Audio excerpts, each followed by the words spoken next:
Weekend आने वाला है और जून भी आ चुका है। जून में है एक स्पेशल बर्थडे। मैं उम्मीद करता हूँ कि आपका पिछला हफ्ता अच्छा गया होगा और आप भी मेरी तरह वीकेंड का वेट कर रहे होंगे। इसलिए नहीं कि आपका वीक ख़राब गया होगा, बस इसीलिए क्योंकि सामने 2 दिन छुट्टी मिलती है। चलिए प्रभु का वचन पढ़ते हैं आज के लिए। तो आज का वचन है मार्क चैप्टर 11 से 26। He entered Jerusalem and went into the temple, and when he had surveyed it all, as it was late by now, he went out to Bethany with the 12. Next day, as they were leaving Bethany, he felt hungry. Seeing a fig tree in leaves some distance away, he went to see if he could find any fruit on it. But when he came up to it, he found nothing but leaves, for it was not the season for figs. And he addressed the fig tree, "May no one ever eat fruit from you again." And his disciples heard him saying this. So they reached Jerusalem, and he went into the temple and began driving out the man selling and buying there. He upset the tables of the money changers and the seat of the dove sellers. Nor would he allow anyone to carry anything through the temple. And he taught them and said, "Does not Scripture say, 'My house will be called a house of prayer for all peoples'? But you have turned it into a bandit's den." This came to the ears of the chief priests and the scribes, and they tried to find some way of doing away with him. They were afraid of him because the people were carried away by his teaching. And when evening came, he went out of the city. Next morning, as they passed by, they saw the fig tree withered to the roots. Peter remembered. "Look, Rabbi," he said to Jesus, "the fig tree that you cursed has withered away." Jesus answered, "Have faith in God. In truth, I tell you, if anyone says to this mountain, 'Be pulled up and thrown into the sea,' with no doubt in his heart, but believing that what he says will happen, it will be done for him.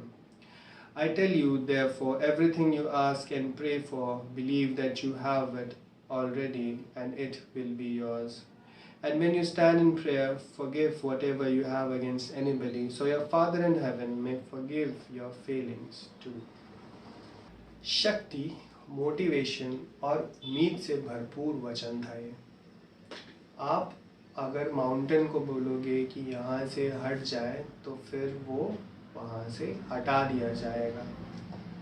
तो हमारी problems तो इससे छोटी ही है, पर हमें मांगना कैसे है? हमें विश्वास होना चाहिए, हमें वो 110% डिटर्मिनेशन होना चाहिए कि हमें ये चीज़ चाहिए, पिता परमेश्वर मुझे ये चीज़ खिलाइए, तो वो हमें ज़रूर देगा। पर आप ये भी देखिए कि आपने पिता परमेश्वर से प्रार्थना किया कि पिता परमेश्वर मुझे ये पार्ट सीखना है, मुझे ये पार्ट सिखाइए, और आप उस पार्ट को लेके डर रहे हैं और उसको अवॉइड कर रहे हैं, तो फिर क्या वो आप पार्ट सीख पाओगे? मेरे ही केस में मैं पिता परमेश्वर से प्रार्थना कर रहा हूँ कि पिता परमेश्वर मुझे माफ़ी दिलाइए, पर मैं ये चीज़ नहीं सोच रहा हूँ कि मुझे माफ़ी क्यों मांगनी है, कि मैंने क्या गलत किया, और मैं फिर वही चीज़ कर रहा हूँ जिस वजह से मैं यहाँ हूँ, तो उससे क्या फ़ायदा होगा? पिता परमेश्वर आपको आपकी प्रार्थना देगा। आप पिता परमेश्वर से प्रार्थना कीजिए कि पिता परमेश्वर मेरे सामने से ये पहाड़ हटाइए। पर ये पहाड़ भी तो पिता परमेश्वर की रचना है, और उस पहाड़ में इतने सारे जीव जंतु जो रहते हैं, वो भी तो पिता परमेश्वर की रचना है।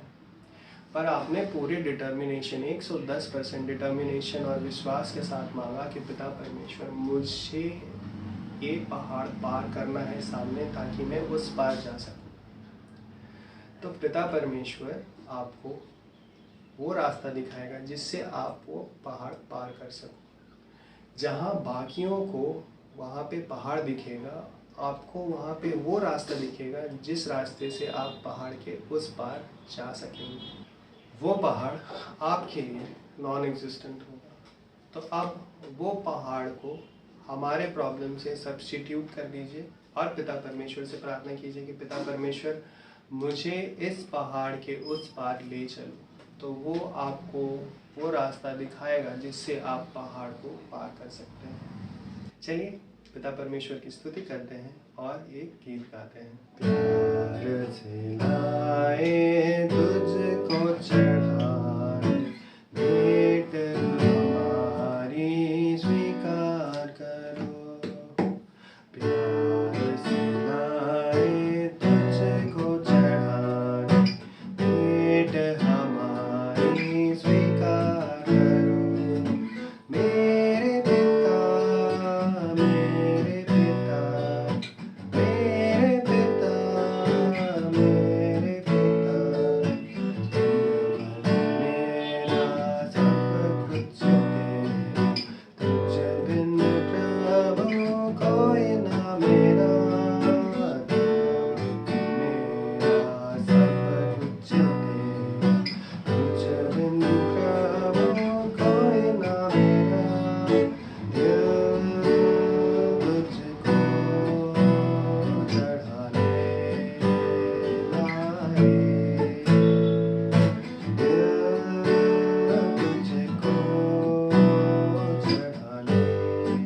वीडियो को एंड की तरफ लेके चलते हैं। आज फ्राइडे है तो आज एक इंस्ट्रक्शन डे है। तो इंस्ट्रक्शन आज कोई फिज़िकल इंस्ट्रक्शन नहीं है, आज एक मेंटल इंस्ट्रक्शन है। तो हम ये चीज़ पिछले 1 महीने से कर रहे हैं और काफ़ी कोशिश कर रहे हैं कि हम पॉजिटिव रहें। होता है ऐसा कि हम कोशिश कर रहे हैं कि हम सब चीज़ में पॉजिटिव ढूंढें, पॉजिटिविटी लाने की कोशिश करें, पर कभी ना कभी ऐसा कुछ होता है, कुछ भी होता है, चाहे छोटा हो चाहे बड़ा हो, कुछ भी होता है जिस वजह से हम पूरा का पूरा डाउन फील करते हैं। इंस्ट्रक्शन ये है कि जब आप ऐसा फील कर रहे हैं तो आप ब्रेक ले लो। खुद को एग्जॉस्ट करने से कोई फ़ायदा नहीं। हमेशा पॉजिटिव रहना is very exhausting, very very exhausting. मेरे साथ ये 1 से ज़्यादा बार हो चुका है, इसलिए मैं बोल रहा हूँ कि आप ब्रेक ले लीजिए। अगर आपको ऐसा लग रहा है तो आप ब्रेक ले लीजिए, आप दिन काटिए, आप सो जाइए, आपको जो इच्छा कर रहा है आप वो चीज़ करिए, पर वो चीज़ सिर्फ आज करना है। कल आप वापस से पिता परमेश्वर और खुद पे विश्वास करेंगे कि जो रास्ता मैंने चुना है वो रास्ते में मैं चलूँगा और अपनी मंजिल लूँगा। जब तक आप नहीं चाहिएगा कि मुझे वो मंजिल चाहिए, पिता परमेश्वर आपको देगा कैसे। तो चलिए ये चीज़ आप करिए। मिलते हैं हम नेक्स्ट वीक। टाटा। प्रभु की शांति आपके साथ रहे।